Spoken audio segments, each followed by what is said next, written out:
नमस्कार मित्रांनो, वामन बोर्डेकर व्लॉग्स या चॅनलवर तुमच्या सगळ्यांचं हार्दिक स्वागत। मोठ्या गॅपनंतर पुन्हा एकदा मी एका हायवेचा व्लॉग बनवतो आहे। मुंबई रत्नागिरी गाडी पोहोचली आहे। दुपारचे साधारण 1:15 वाजलेत आणि या दरम्यान ही गाडी रत्नागिरीमध्ये पोहोचली, म्हणजे पहाटे वगैरे मुंबईवरून निघाली असेल। तर आत्ता आपण आहोत रत्नागिरीमध्ये आणि हा जो हायवे आहे, काम चालू दिसतंय तुम्हाला जोरदार। हा हायवे आहे NH-166 म्हणजेच नॅशनल हायवे क्रमांक 166। हा जातो रत्नागिरीमधून कोल्हापूरमधून सोलापूर आणि सोलापूरमधून नागपूरपर्यंत। तर या हायवेचं काम सध्या जोरात चालू आहे। तुम्हालाही अपडेट्स मिळत असतील। खुद्द रत्नागिरी शहरामध्ये आपण आत्ता JK फाइल्स ते 6वी स्टॉप या भागामध्ये आहोत।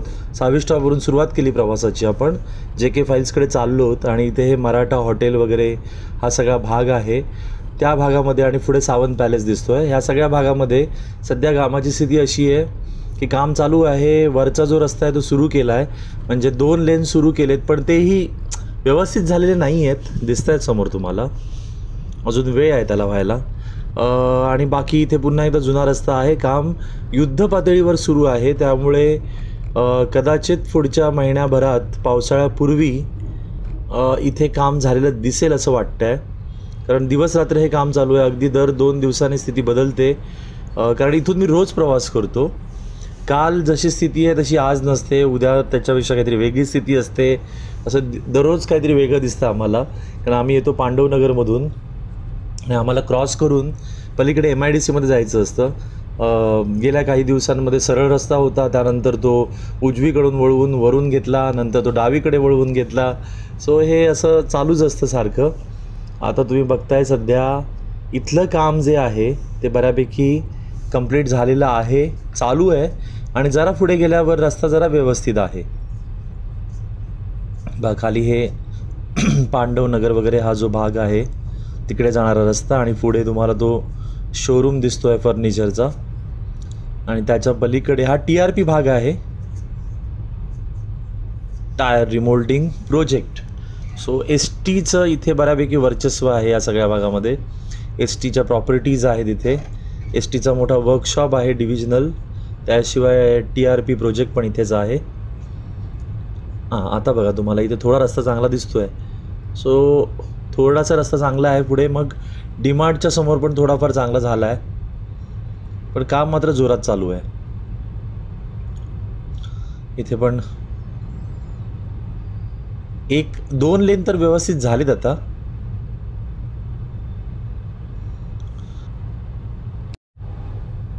हा भाग आता वरून पण ट्रॅफिक सुरू केलं आहे त्यांनी, जो आतला MIDCचा रस्ता होता तिथून ट्रॅफिक सुरू केलं। आणि इथे बघा हे बरोबर DMartच्या समोर आहे, इथे बऱ्यापैकी रस्ता झालेला आहे।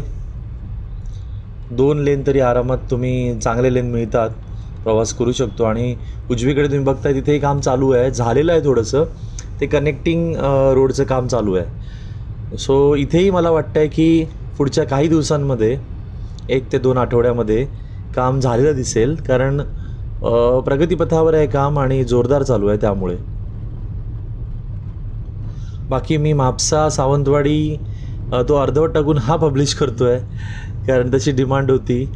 आणि सावंतवाडीचा जो म्हापसा सावंतवाडी ब्लॉग आहे त्याचा फक्त शेवटचा भाग राहिला आहे, तो पण मी लवकरच पब्लिश करून टाकेन।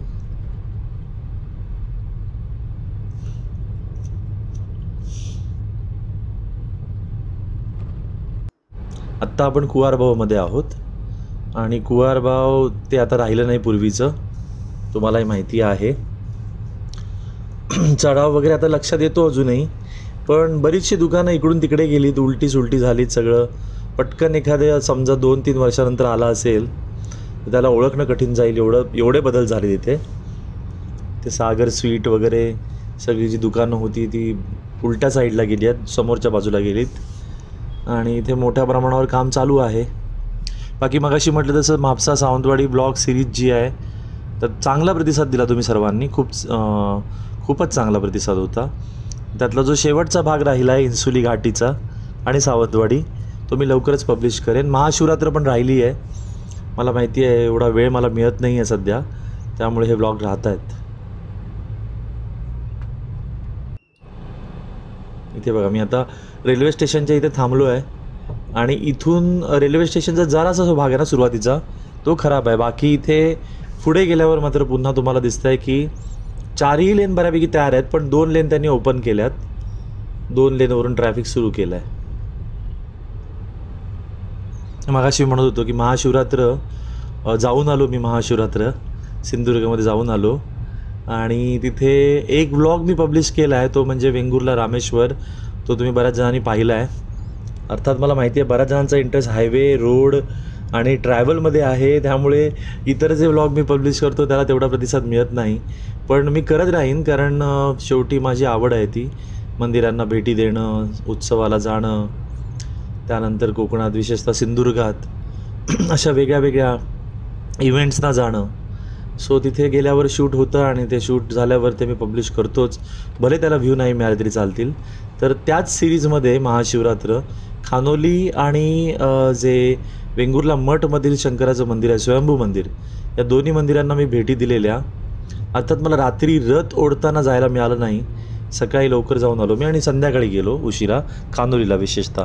तर तिथली दुकानं, तिथली जत्रा, तिथे भरलेली जत्रा सगळं मी कॅप्चर केलं आहे. ते लवकरच या आठवड्यामध्ये पुढच्या येणाऱ्या मी पब्लिश करेन जसा वेळ मिळेल तसा. बाकी मेजर काही बाकी राहिलं नाही आहे. आता पुढच्या येणाऱ्या काळामध्ये विशेषतः माझे जे प्रवासाचे व्हिडिओ असतील ते यायला सुरुवात होईल, कारण पुन्हा एकदा मी प्रवास करायला सुरुवात केली आहे. सो ते व्हिडिओ येतील. त्याशिवाय होळीच्या दरम्यान जर शक्य असेल तर मी काही ठिकाणी व्हिडिओ कॅप्चर करेन. इथे बघा, आता आपण कुवारबावरून पुढे आलोत आणि कारवांची वाडी या भागामध्ये इथे आलोत. सो इथेही गेल्यावेळी 4ही लेन होत्या तयार, पण काहीतरी रिझन असेल त्यामुळे या 2 लेन बंद केल्यात. काम पुढे चालू असेल त्यामुळे, आणि या 2 लेन सुरू ठेवल्यात. समोर आकाशवाणीचा उंच टॉवर दिसतो आहे. हे बघा, इथून पुढे काम चालू आहे त्यामुळे त्याने तिकडची बाजू बंद केली आहे सध्या.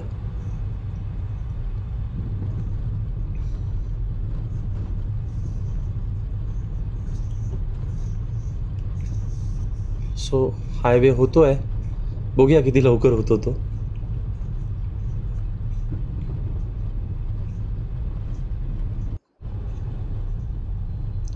इथेही चांगली प्रगती वाटते आहे. मी एक पुन्हा एकदा सांगेन की बऱ्याच वेळा मी सांगितलं आहे की मुंबई गोवा हायवेपेक्षाही नक्कीच ह्या हायवेची प्रगती जास्ती आहे. फटाफट काम होतं आहे, पटापट प्रगती होताना दिसती आहे. प्रगती इन द सेन्स काम होताना दिसतं आहे, रस्ता होताना दिसतो आहे. कंपॅरिझन जर केलं याचं आपण तुलना केली जर मुंबई गोवा हायवेशी, तर नक्कीच खूप चांगली प्रगती दिसते आहे या हायवेमध्ये. बाकी तुमच्या लक्षात येतच असेल की जशी दळणवळणाची साधनं वाढत जातील तसं काही गोष्टींचा फायदा होणार आहे आपल्याला. पर्यटक मोठ्या प्रमाणावर येतील, त्यानंतर अजूनही काही गोष्टी आपल्याकडे चांगल्या होतील. पॉझिटिव्ह ॲटिट्यूड ठेवूया आपण.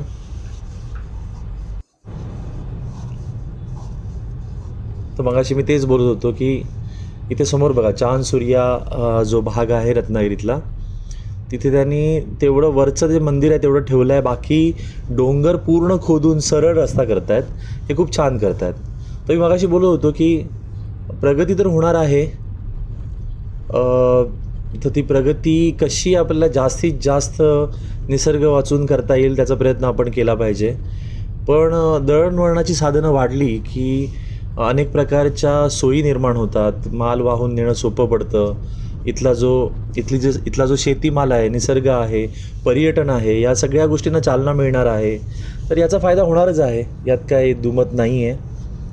मागेसुद्धा विरोध होता 2 किंवा 3 हायवेंना, त्याची गरज वाटत नाही आहे. आत्ता हा जो हायवे होतो आहे किंवा रत्नागिरी कोल्हापूर किंवा मुंबई गोवा, हे हायवे पुरेसे आहेत. अजून वृक्षतोड करून तरी कुठला हायवे करू नये, हा माझा नेहमीच हे मत माझं नेहमीच असतं. बाकी याचा फायदा होईल या हायवेचा नक्कीच. तरुणांनी याचा विचार करायला पाहिजे. शक्यतो मुंबई पुणेकडे पळू नका. आपल्या जिल्ह्यामध्ये रत्नागिरी सिंधुदुर्गमध्ये जी काही संधी होईल निर्माण, भविष्यात पण प्रचंड संधी निर्माण होणार आहेत. फक्त जे आपलं टिपिकल थिंकिंग असतं की अमुकच जॉब करेन, तो बाजूला ठेवून अनेक इतर लोकांचे, युवकांचे आदर्श आपण घेतले पाहिजेत. सगळंच काही निगेटिव्ह नाही आहे, भरपूर काही पॉझिटिव्ह आहे. जेवढं जेवढं पॉझिटिव्ह आहे तेवढं आपण बघितलं पाहिजे. खूप लोक प्रगती करत आहेत. सिंधुदुर्गमध्ये बघा तुम्ही, सगळी घरं पालटलेली दिसत आहेत. गेल्या 3-4 वर्षामध्ये खूप प्रगती झालेली दिसती आहे. दरडोई उत्पन्न पण वाढलं आहे. हे पॉझिटिव्ह कोणी दाखवत नाही. इथेही बघा तुम्ही, दोन्ही बाजूला एकदम सुंदर चित्र आहे. डोंगर पूर्ण खोदून त्यांनी सरळ रस्ता तयार केला आहे. तर या गोष्टींचा फायदा घ्यायचा असला तर आपल्याला आधी सिंधुदुर्गात आणि रत्नागिरीत राहावं लागेल, तर आपण या गोष्टींचा फायदा घेऊ. मगाशी तेच मी बोलतो, ही सिद्धाई हॉटेलच्या जवळ आलो आहे मी आता. आणि ही सिद्धाई हॉटेल समोर जे दिसतं आहे, इथे कोकणी, मालवणी अगदी चांगलं जेवण मिळतं व्यवस्थित. इथल्या तरुण युवकांनीच पुढे येऊन तरुणांनीच हे हॉटेल चालवलेलं आहे.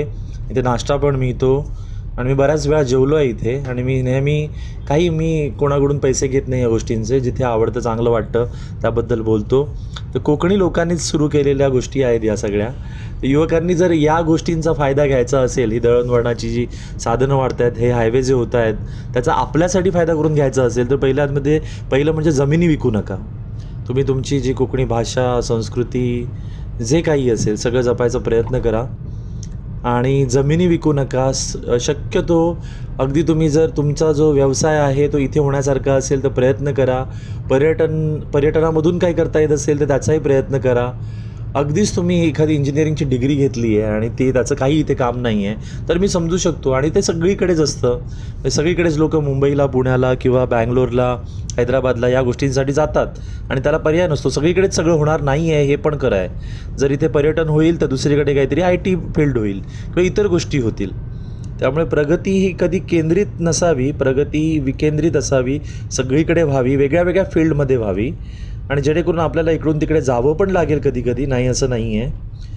पण शक्यतो आपल्या हातातल्या गोष्टी घालवू नयेत. हे कधीही त्रिकाल सत्य आहे. म्हणजे जर तुम्ही तुमच्या हातातल्या गोष्टी घालवल्या नाहीत तर तुमची अधिक प्रगती होईल आणि तुम्हाला त्याचा फायदाच होणार आहे भविष्यामध्ये.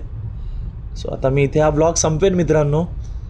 समोर जो हा हायवे, समोर जो पेट्रोल पंप दिसतोय तिथे मी पेट्रोलसाठी थांबेन. इथे हा पार्ट संपतो आहे ॲक्च्युली कोल्हापूर रत्नागिरी हायवेचा आणि इथून मुंबई गोवा हायवे सुरू होतो आहे. त्याचा मी स्वतंत्र व्लॉग अपलोड करेन. धन्यवाद मित्रांनो. जर व्लॉग आवडला असेल तर नक्की शेअर करा. धन्यवाद.